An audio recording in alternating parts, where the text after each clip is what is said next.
Oh, enggak saya enggak. Oh, enggak.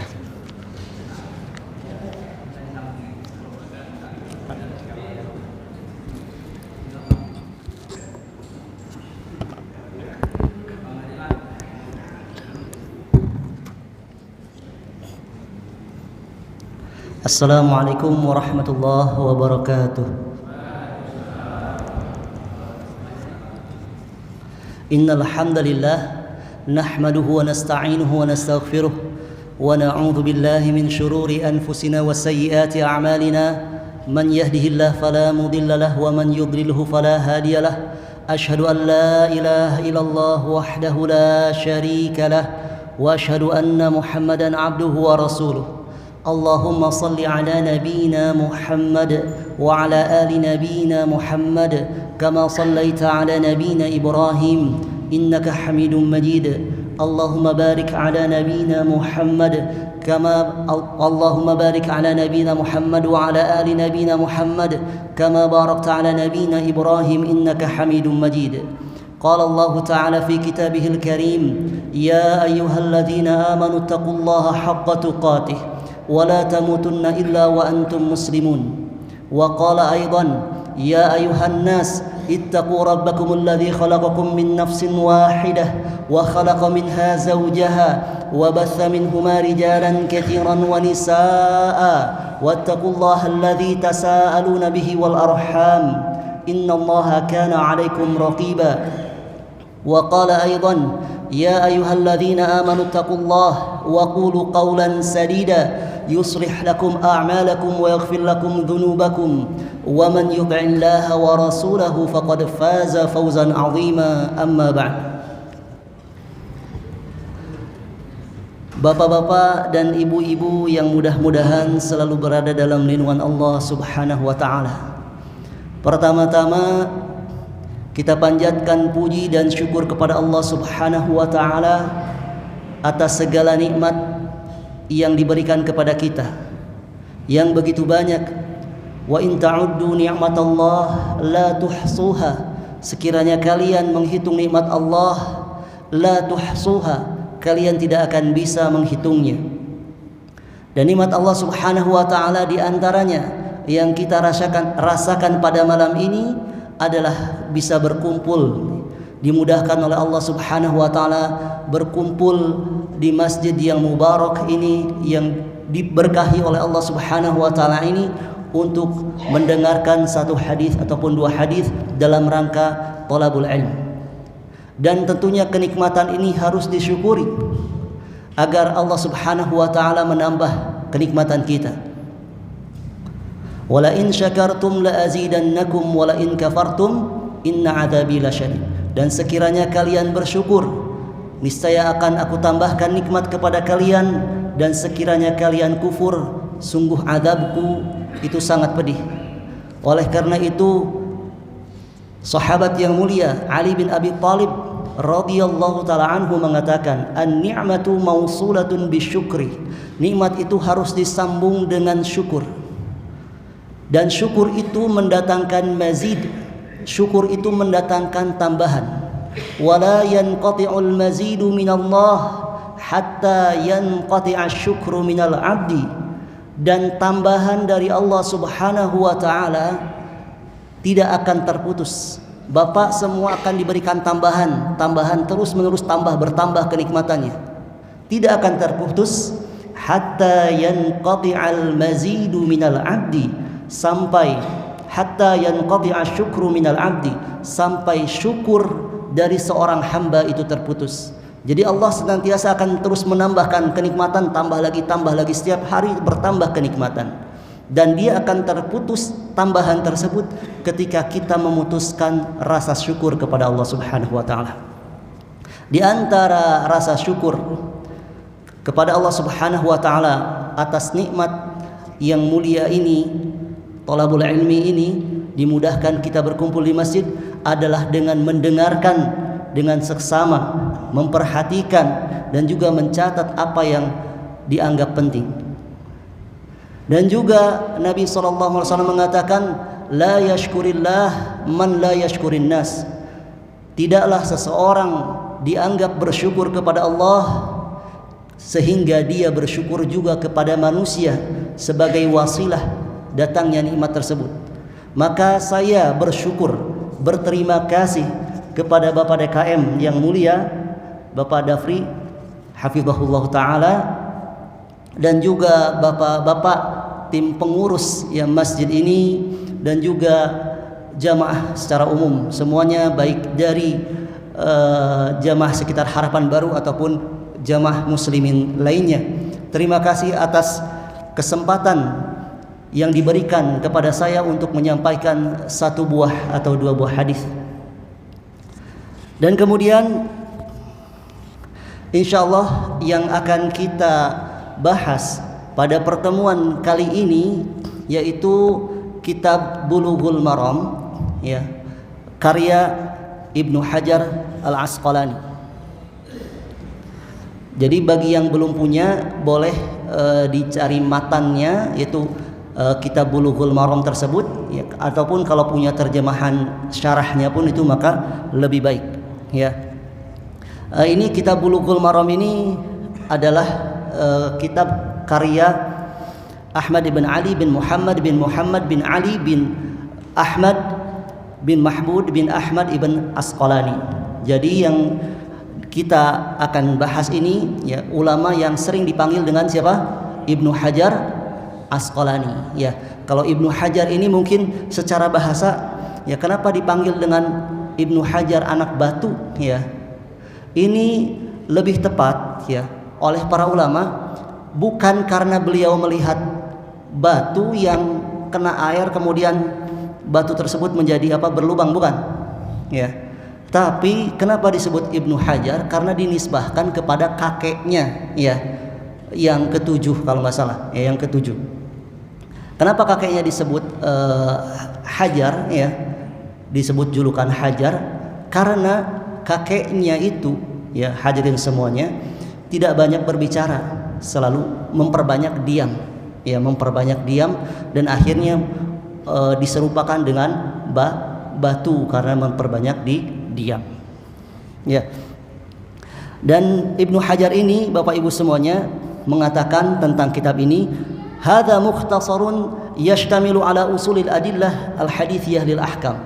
Jadi ini adalah ringkasan dalil-dalil tentang hukum, ya, dalil-dalil yang berupa hadis yang berkaitan dengan hukum-hukum. Jadi kalau Bapak Ibu semuanya mencari dalil-dalil yang berupa teksnya adalah hadis, maka salah satu referensinya adalah Bulughul Maram ini, ya. Harrartuha tahriran balighan. Aku telah menyusunnya dengan sebenar-benarnya. Liyasira man yahfazuhu min baini aqranihi nabighan. Agar orang yang bisa menghafalnya itu mencapai prestasi yang gemilang di antara teman-temannya. Jadi siapa yang bisa menghafal Bulughul Maram ini, dia mendapatkan prestasi yang gemilang, kata Ibnu Hajar sendiri. Wa yasta'inu bihi talibul mubtadi, dan orang yang baru belajar itu sangat dianjurkan, ya. Jadi sebagai batu loncatan dia bisa memulai dengan menghafal Bulughul Maram.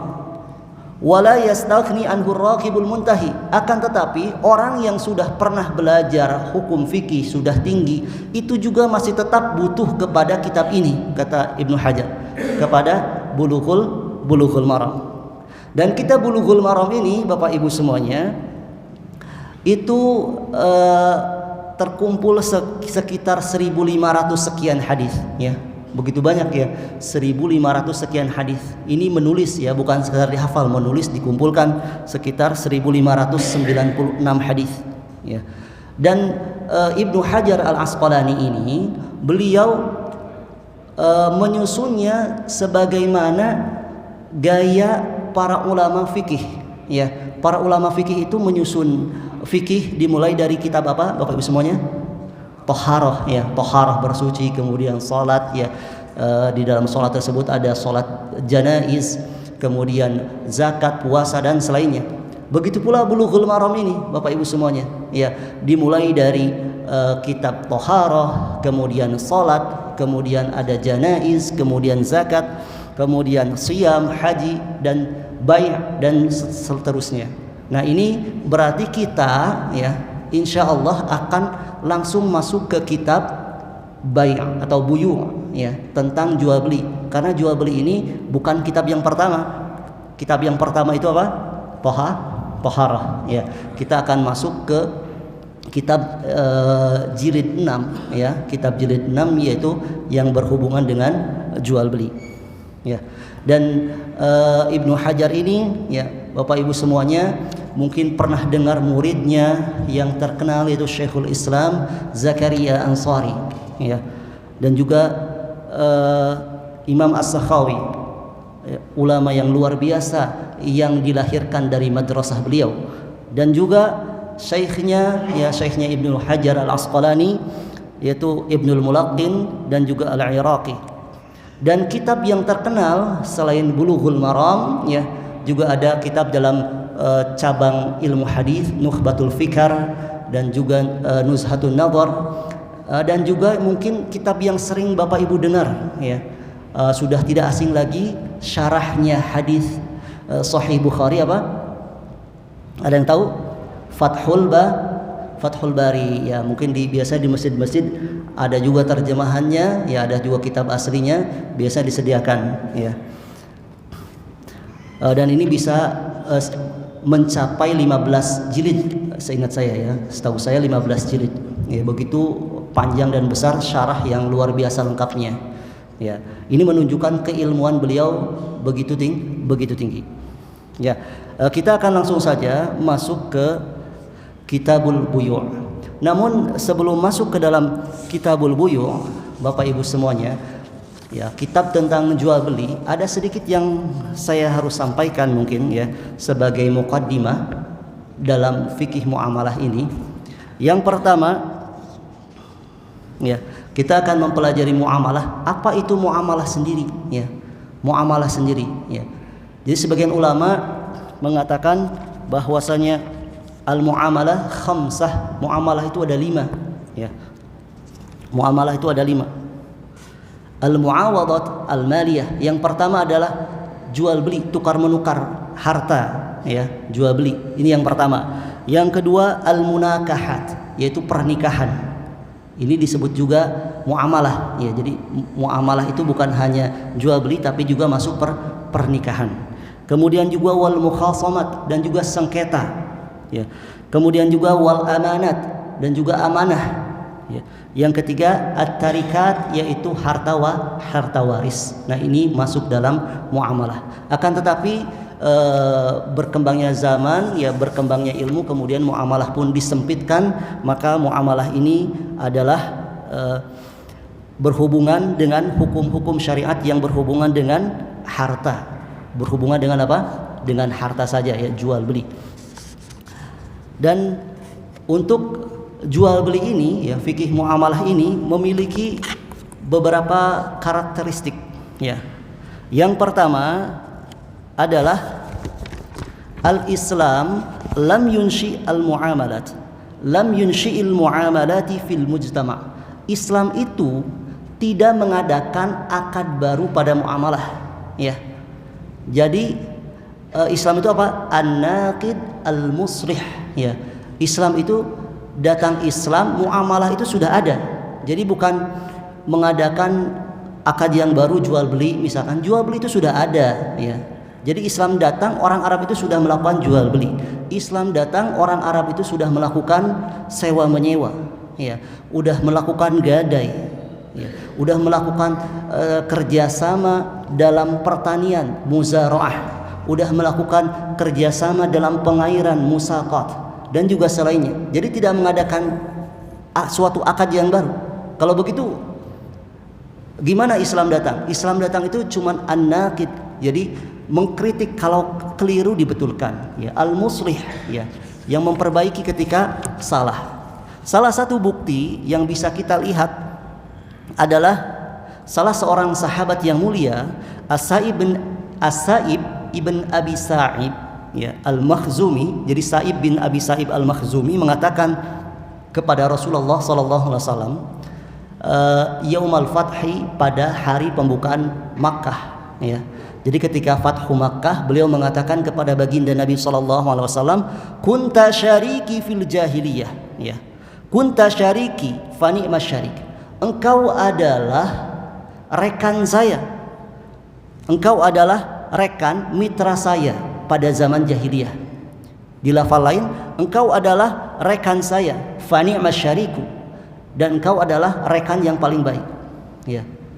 La tumari wa la tudari. Engkau tidak berbantah-bantahan dan engkau tidak menipu. Jadi kata salah seorang sahabat yang mulia, ya, mengatakan ketika beliau sudah masuk Islam, ya, beliau mengatakan dulu itu di zaman jahiliyah Nabi itu adalah rekannya, ya, rekan dalam berbisnis, bertransaksi. Ya. Ini menunjukkan bahwasanya musyarakah telah ada pada zaman dulu. Ya, musyarakah yaitu kerjasama itu telah ada. Jadi kerjasama itu bukan sekarang ada kerjasama satu sama lain, ya, membuat pabrik misalkan, membuat suatu usaha, bukan. Di zaman dulu juga ada. Bahkan Nabi dipuji oleh sahabat itu dulu, ya.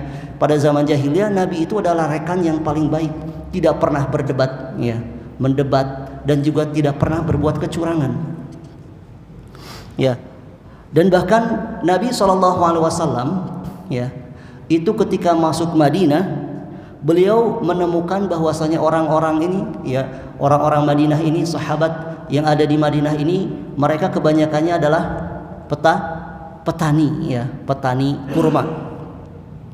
Kemudian ketika Nabi SAW datang, mereka mengadakan akad salam, ya, mengadakan akad salam. Akad salam itu apa sih?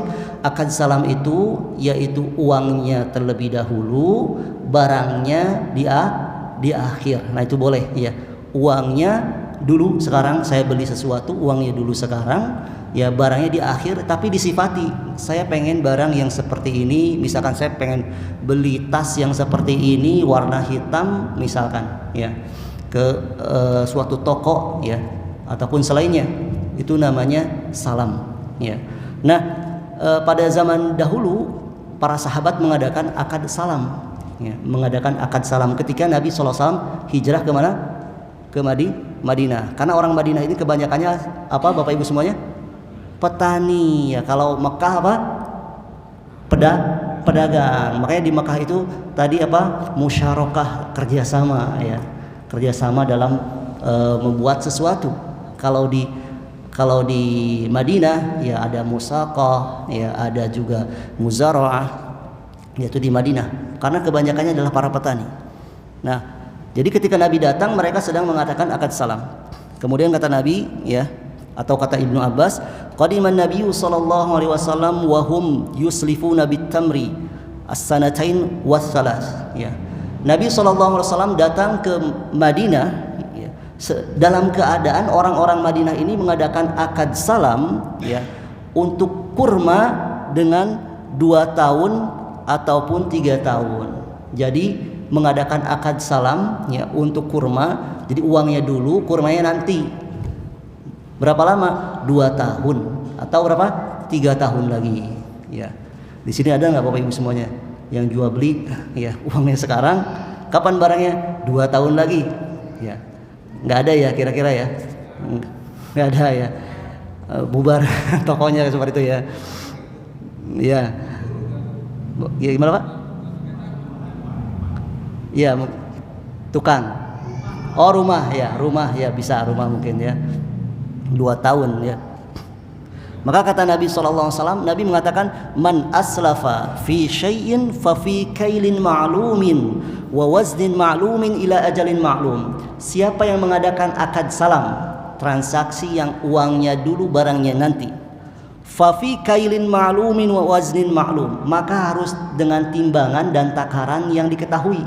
Jadi harus diketahui nanti, ya, saya belinya berapa, ya, berapa kilo yang saya beli, ya, kemudian kalau banyaknya berapa banyak, ya.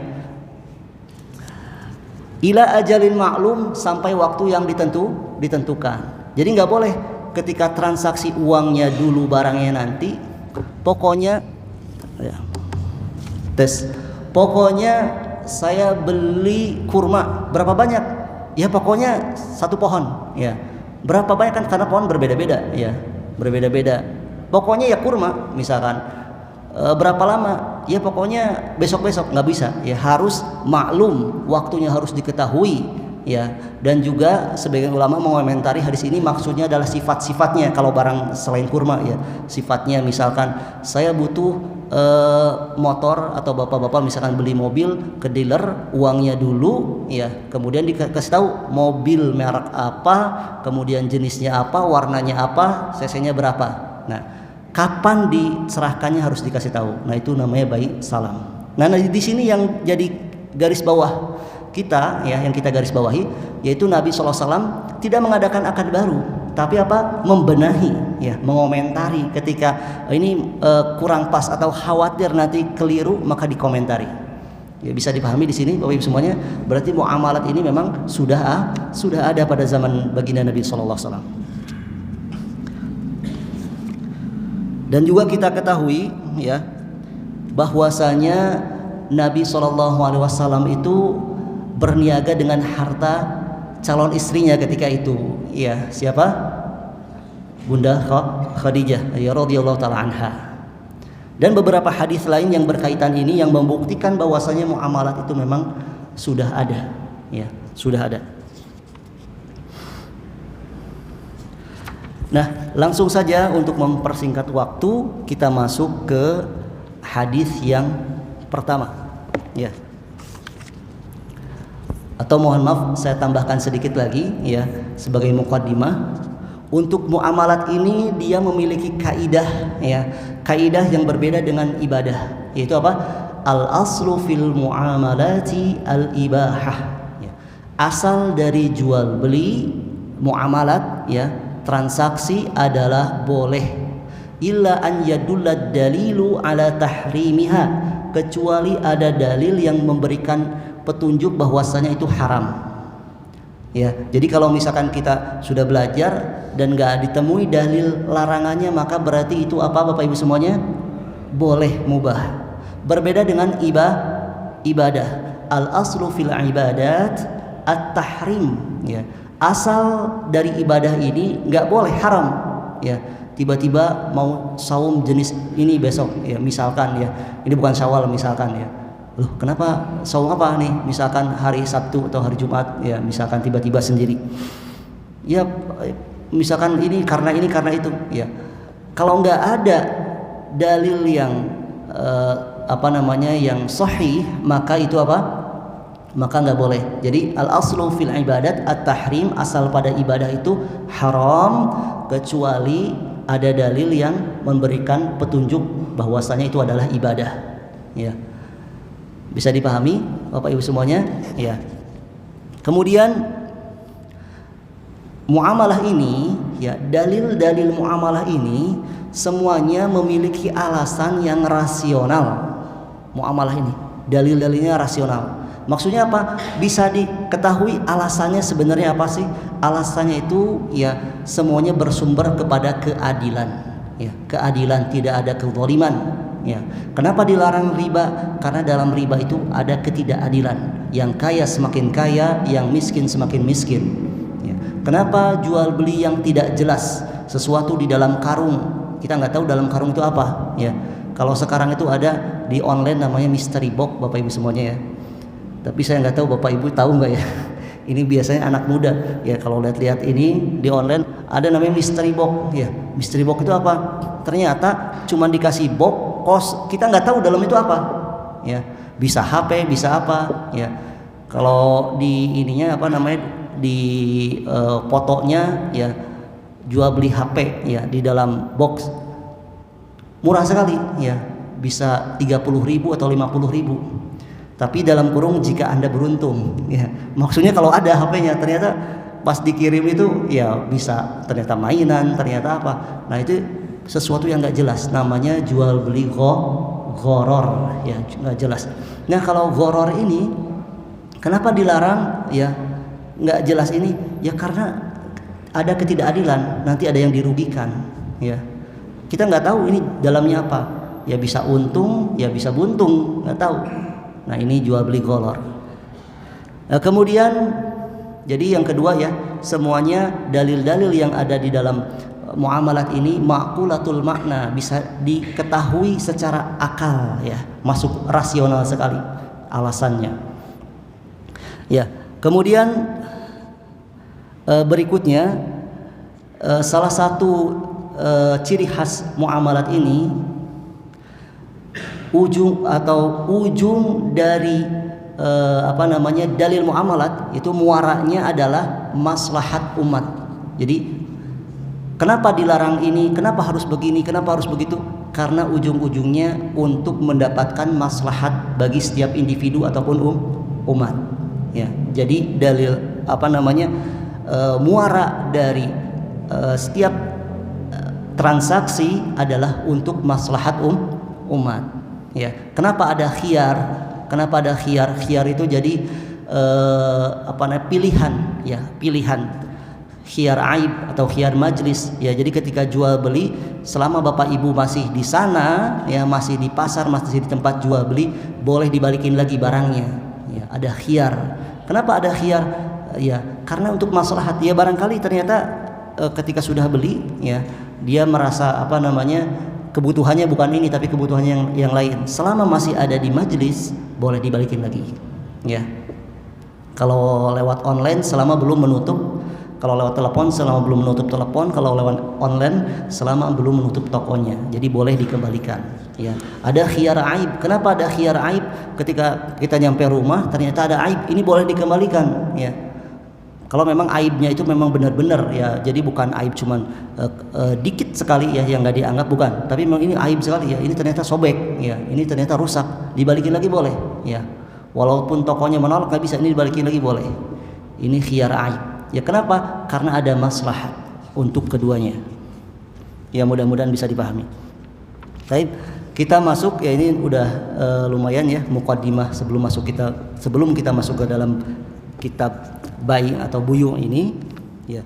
Di sini Al-Hafidz memberi judul dengan Kitabul Buyu', ya, kitab jual beli, ya. Jual beli itu apa? Muawadatu ainin au manfaatin bimithlihima walau fi dhimmah 'ala al-wajhil masyru', yaitu muawadatu ainin au manfaatin, tukar menukar barang atau jasa. Jadi jual beli itu apa, Bapak Ibu semuanya? Tukar menukar barang atau jasa dengan keduanya. Jadi misalkan barang dengan barang, jasa dengan jasa, atau barang dengan jasa, jasa dengan barang. Nah, ini namanya jual beli, ya. Walau fi dhimmah, walaupun barangnya belum ada ketika itu tapi menjadi tanggungan dia, maka boleh, ya. Seperti tadi disebutkan apa, bai'us salam, ya, jual beli, barangnya belum ada, uangnya dulu, ya, uangnya dulu, kemudian barangnya nanti tapi disifati, ya, nanti harus seperti ini seperti itu, ya, waktu pemberiannya kapan sudah jelas, maka itu boleh.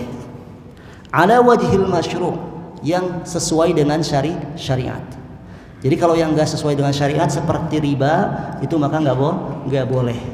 Jual beli barang, ya, tapi di sana ada madarat, tidak sesuai dengan syariat, tidak boleh. Jual beli jasa yang itu ada madarat ataupun suatu dosa, ya, maka itu tidak boleh. Hadis yang pertama, ya, barangkali Bapak Ibu semuanya sudah memiliki, silakan dibuka, ya. Hadis yang pertama, an Rifa'ah ibn Rafi' radhiyallahu taala anhu, saya bacakan dulu hadisnya. Anna Nabiya sallallahu alaihi wasallam su'ila ayyul kasbi atyab, qala amalur rajuli biyadihi wa kullu bai'in mabrur, rawahul Bazzar wa sahahahul Hakim. Dari Rifa'ah ibn Rafi' radhiyallahu taala anhu, Nabi sallallahu alaihi wasallam pernah ditanya, ayyul kasbi atyab, mata pencaharian apa yang paling baik wahai Nabi, ya. Maka kata Nabi, amalur rajuli biyadihi, yaitu pekerjaan seseorang, ya, dengan tangannya. Contohnya apa? Dengan tangannya tani, ya, kemudian pandai besi, tukang dan selainnya, dengan tangannya, ya. Kemudian wa kullu bai'in mabrur, dan setiap jual beli yang mabrur, yang diterima. Ya, yang diterima di sini maksudnya yang sesuai dengan syarat-syaratnya, ya, rukun-rukunnya, syarat-syaratnya, tidak ada penghalangnya, tidak ada riba, tidak ada gharar, ketidakpastian, ya, tidak ada kezaliman. Nah, ini bai'un mabrur, jual beli yang diterima, ya. Maka akan ada keberkahan di sana. Bapak Ibu semuanya, di sini para sahabat bertanya, jual beli apa yang paling baik, yang paling thayyib, atyab, ya. Maksudnya baik di sini adalah yang paling halal dan yang paling berkah, ya. Dan ini Bapak Ibu semuanya, ini menunjukkan bahwasanya para sahabat itu sangat bersemangat sekali untuk mendapatkan usaha yang halal, usaha yang berkah, ya. Mereka tidak bertanya yang paling banyak, ya, untungnya, bukan, ya.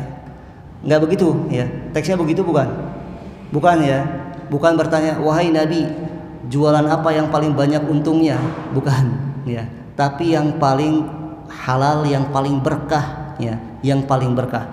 Kemudian baru Nabi SAW menjawab tadi, ya, yaitu jual beli, yaitu amal seseorang dengan tangannya, dan juga jual beli yang mabrur. Dan ini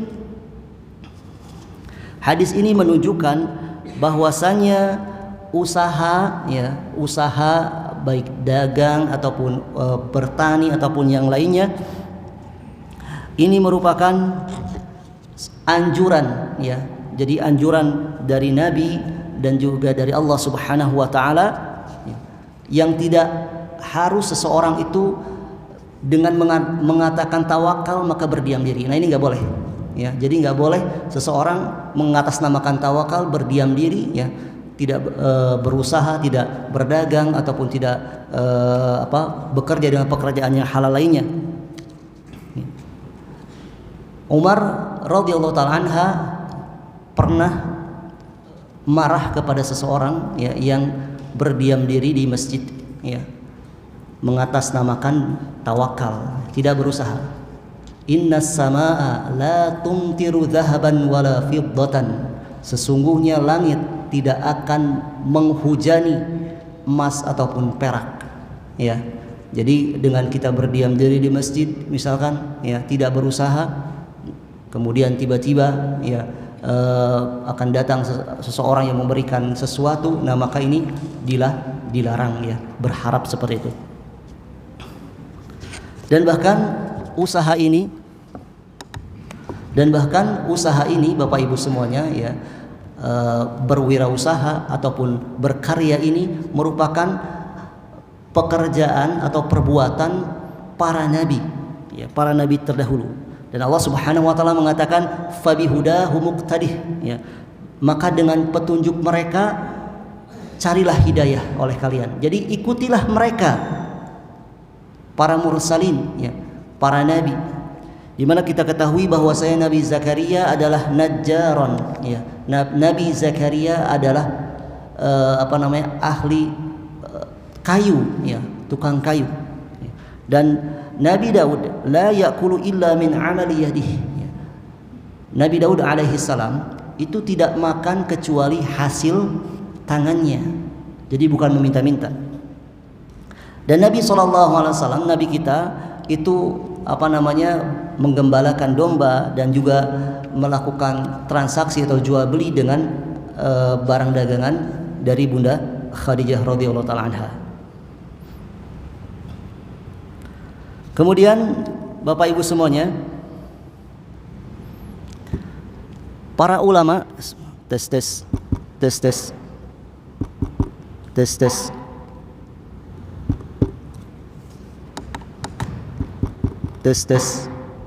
mana?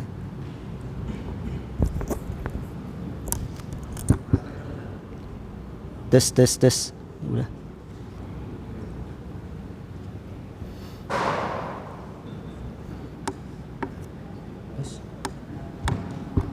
Tes.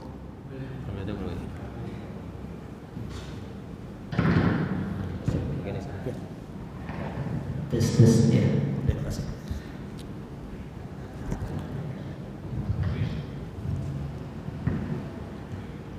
Ya. Kita lanjutkan kembali Bapak Ibu semuanya. Nabi SAW mengatakan, "Ma akala ahadun ta'amun qad khairan min an yakula min amali yadihi." Ya. Tidaklah seseorang makan makanan yang baik yang dihasilkan dengan tangannya. Jadi tidak ada makanan yang lebih baik yang dimakan oleh seseorang melebihi makanan yang dihasilkan oleh tangannya. Jadi maksudnya apa? Hasil jerih payahnya. Ya, hasil jerih payahnya, gajinya misalkan ya, intensifnya itu lebih baik ya. Dan di sini terdapat perbedaan pendapat di antara para ulama, apakah yang terbaik ya? Apakah jual beli itu terbaik atau bekerja? Mana yang lebih baik antara bekerja ataupun jual beli ya? Nah, ini ulama yang muasirin ya, ulama sekarang menguatkan bahwasanya dua-duanya itu adalah baik jual beli ataupun berkarya ya, ataupun bekerja di kantor orang, misalkan di pabrik orang, ataupun jual beli, dua-duanya balik ya. Kenapa? Karena al-mu'minu lil mu'mini kal bunyan yashuddu ba'dahu ba'dha. Seorang mukmin itu dengan mukmin lainnya kal bunyan, seperti apa? Bangunan. Yashuddu ba'dahu ba'dha ya. Satu dengan yang lainnya saling menguatkan. Jadi kita nggak boleh seorang pedagang ya merendahkan, kamu mau kerja ya. Seorang pekerja mentang-mentang pedagang ya. Jadi jangan saling meremehkan ya. Apapun profesi kita, selama itu profesi yang halal, itulah yang dipuji ya. Kata Nabi SAW tadi apa? Ma'akala ahadun ta'aman qad khairan min an yakula min amal yadi. Jadi tidak ada makanan yang lebih baik dimakan oleh seseorang melebihi hasil jerih payah tangannya. Itulah yang terbaik. Dan Nabi SAW mengatakan, ihris ala ma yanfa'uka wasta'in billah wa la ta'jaz. Ya. Semangatlah terhadap apa yang bermanfaat untukmu. Wasta'in billah, dan minta tolonglah kepada Allah dan janganlah kamu merasa lemah. Ya. Semangat apapun pekerjaan kita, semangat. Kemudian minta tolong kepada Allah Subhanahu wa taala dan jangan lemah. Dan Bapak Ibu semuanya, di dalam hadis ini terdapat motivasi dari Nabi SAW untuk beramal. Ya, jadi Islam itu bukan menjadikan seseorang malas, ya, bermalas-malasan entah di rumah ataupun di masjid, ya, ikut tiduran di pojok, misalkan nggak mau kerja ataupun dimanapun berada, ya, malas. Nah, Islam tidak mengajarkan hal itu, ya. Ataupun dia menyandarkan pemasukannya kepada orang lain, dengan kata lain meminta-minta, ya, nunggu orang lain ngasih misalkan, ya, seperti itu, maka itu dilarang, ya. Ataupun meminta-minta secara langsung, ya, meminta-minta secara langsung, mendatangi satu orang mendatangi orang lain meminta, ya, mendatangi ini meminta, ya, meminta-minta. Karena meminta-minta itu kata Nabi SAW, hadis yang diriwayatkan oleh Abdullah bin Umar, ya, yang disahihkan, yang terdapat dalam kitab Sahih Imam Bukhari dan Muslim, yang muttafaqun alaih, mazala ar-rajulu yas'alun nasa hatta ya'tiya yaumal qiyamah laisa fi wajhihi muz'atu lahmin. Seseorang, ya, akan terus meminta-minta sampai datang hari kiamat, ya. Ketika hari kiamat dia dibangkitkan dalam keadaan di wajahnya itu sudah kehabisan Sudah kehabisan daging. Jadi udah tengkorak, ya. Jadi di wajahnya itu dagingnya pretel-pretel, ya. Bisa dipahami Bapak semuanya, ya. Jadi bahayanya apa? Meminta-minta, datang ke sini meminta, datang ke situ meminta, ya. Kemudian di dalam hadis yang lain, man sa'ala min ghairi faqrin faka'annama ya'kulul jamra. Ya. Siapa yang meminta bukan karena kemiskinan. Jadi mintanya bukan karena miskin, dia minta-minta, ya. Dan sekarang ini banyak sekali Bapak Ibu semuanya minta-minta ini ya, bukan hanya di jalan. Mungkin kalau Bapak Ibu semua sekarang melihat di jalanan sudah sepi, mereka sekarang sudah pindah lewat online ya. Jadi Bapak Ibu semuanya kalau misalkan Bapak Ibu ya bisa online ya, kemudian bisa lihat beberapa aplikasi. Jadi minta-minta itu sekarang lewat online ya. Jadi live di online, kemudian nanti ada yang ngasih ya. Yang ngasihnya pun bukan langsung transfer gitu, bukan ya, tapi pindah koinnya dikasihkan ke dia, entah itu berupa bunga atau entah itu berupa apa ya. Itu koin yang kalau dikumpulkan itu nilainya sekian dan bisa diuangkan ya. Dan itu banyak sekali ya, sampai orang luar negeri, sampai pemulung sampah yang online itu tiap hari ada ya. Waliyadzubillah ya, sudah jadi pekerjaan hariannya, bukan karena kefakiran kalau gitu ya. Dan bahkan di tempat saya itu ada pengemis yang dia memiliki istri lebih dari satu ya, istri lebih dari satu, kalau nggak salah 3 apa 4 saya lupa lagi ya, di daerah Cianjur sana ya. Dulu sampai booming ya beritanya itu. Jadi kata Nabi, man sa'ala min khairi faqrin faka'annama yaqulu jamar ya. Siapa yang meminta bukan karena kefakiran, maka seolah-olah dia memakan batu dari bara api neraka ya. Memakan bara api neraka. Nah, ini larangan apa Bapak Ibu semuanya? Minta-minta. Maka hendaklah kita bekerja dan juga berjual beli yang diberkahi ya. Kita cari keberkahan dengan jual beli, tentunya dengan syarat-syaratnya, rukun-rukunnya terpenuhi ya, kemudian tanpa ada penipuan ya, dijelaskan ya, kemudian juga tidak ada riba di sana. Itu maka akan mendatangkan keberkahan. Kira-kira masih ada waktu nggak? Azan dulu. Udah habis. Oh ya. Mungkin kita cukupkan dulu sampai di sini Bapak Ibu semuanya ya. Tadinya saya menjelaskan sedikit tentang pentingnya keberkahan ini, yang mungkin nanti di hadis yang lain insya Allah kita singgung tentang keberkahan itu. Kita cukupkan sampai di sini. Terima kasih Bapak Ibu semuanya atas kehadirannya, bisa menyimak di sini, bisa hadir di sini, mendengarkan satu hadis dua hadis. Mudah-mudahan Allah Subhanahu wa taala membalas kebaikan Bapak Ibu semuanya, mempertemukan kita di surga nanti. Subhanakallahumma bihamdika asyhadu an la ilaha illa anta astaghfiruka wa atubu ilaik. Assalamualaikum warahmatullahi wabarakatuh.